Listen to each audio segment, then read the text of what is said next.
ചലച്ചിത്ര മേഖലയിലെ ലൈംഗിക അതിക്രമം സംബന്ധിച്ച് ആരോപണങ്ങളിൽ പഴുതടച്ച അന്വേഷണം നടത്തുകയും കുറ്റക്കാരൻ തെളിഞ്ഞാൽ മാതൃകാപരമായ നടപടികൾ സ്വീകരിക്കുകയും വേണമെന്ന് നടൻ പൃഥ്വിരാജ് ആവശ്യപ്പെട്ടു. കുറ്റക്കാരൻ തെളിഞ്ഞാൽ മറിച്ചും നടപടി സ്വീകരിക്കണം. പദവികളിൽ ഇരിക്കുന്നവർക്കെതിരെ ആരോപണങ്ങളുണ്ടായാൽ അവർ ആ സ്ഥാനങ്ങളിൽ നിന്നും മാറി നിന്ന് അന്വേഷണം നേരിടണം. ഹേമ കമ്മിറ്റി റിപ്പോർട്ടിൽ ഗൗരവമായ അന്വേഷണം നടത്തണം. താരസംഘടനയായ അമ്മയുടെ ഭാഗത്ത് വീഴ്ചയുണ്ടായി. ആരോപണങ്ങളിൽ ശക്തമായ ഇടപെടലുകൾ അമ്മയുടെ ഭാഗത്തു നിന്നുണ്ടാകണം. പവർ ഗ്രൂപ്പ് ഉണ്ടെന്ന് പറയാൻ തനിക്ക് അത്തരം അനുഭവങ്ങളില്ലെങ്കിലും അങ്ങനെ ഒരു ഗ്രൂപ്പ് ഇല്ലെന്ന് പറയാനും കഴിയില്ല.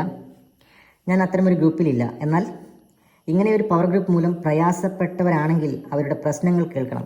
അത്തരം ഗ്രൂപ്പുകൾ ഇല്ലാതാകണം. അമ്മ നേതൃത്വത്തിൽ വനിതകൾ വരണമെന്നാണ് ആഗ്രഹമെന്നും നടൻ പൃഥ്വിരാജ് പറഞ്ഞു. ഹേമ കമ്മിറ്റി റിപ്പോർട്ടിലെ വെളിപ്പെടുത്തലുകളിൽ ഞെട്ടലില്ലെന്നും അദ്ദേഹം പറഞ്ഞു. കമ്മിറ്റിയുമായി ആദ്യം സംസാരിച്ച ഒരാളാണ് ഞാൻ. റിപ്പോർട്ടിൽ എനിക്ക് അത്ഭുതമില്ല. പക്ഷേ തുടർ നടപടികൾ എന്താകുമെന്ന് ആകാംക്ഷയുണ്ട്. എനിക്ക് ചുറ്റുമുള്ളവർക്ക് പ്ലസ് സുരക്ഷ നൽകാമെന്ന് മാത്രം പറഞ്ഞാൽ എൻ്റെ ഉത്തരവാദിത്തം തീരുന്നില്ല. സിനിമ സെറ്റ് എന്നത് വളരെ സിസ്റ്റമാറ്റിക് ആയി ഒരു താളത്തിൽ പ്രവർത്തിക്കുന്ന സംവിധാനമില്ല. ഒരിടത്ത് ചിത്രീകരണം നടക്കുമ്പോൾ ഏതാനും കിലോമീറ്റർ അപ്പുറത്തായിരിക്കും മെസ്സിൻ്റെ പ്രവർത്തനം. ഒരു രംഗം ചിത്രീകരിക്കാൻ 2000 ജൂനിയർ ആർട്ടിസ്റ്റുകളെ വേണമെങ്കിൽ അത് ലഭ്യമാക്കുന്നതും അതുമായി ബന്ധപ്പെട്ട ഏജൻസികളായിരിക്കും.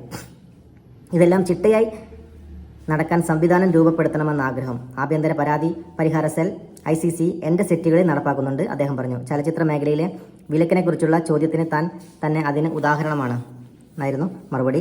ചില നിലപാടുകളിൽ പേരിൽ എനിക്ക് ബഹിഷ്കരണം നേരിടേണ്ടി വന്നു. പാർവതിയേക്കാൾ മുൻപ് വിലക്ക് നേരിട്ടിട്ടുള്ള ഞാനാണ്.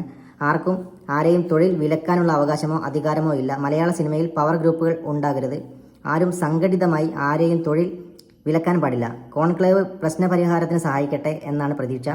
ഹേമ കമ്മീഷൻ റിപ്പോർട്ട് ഗൗരവമായി അന്വേഷിച്ചു തിരുത്തലുകൾ നടത്തിയാൽ അത് ചരിത്രമാകും. ശുദ്ധീകരണത്തിനും തുടക്കമിട്ടത് മലയാള സിനിമയാണ് എന്നതിൽ അഭിമാനിക്കാൻ കഴിയും, അദ്ദേഹം പറഞ്ഞു.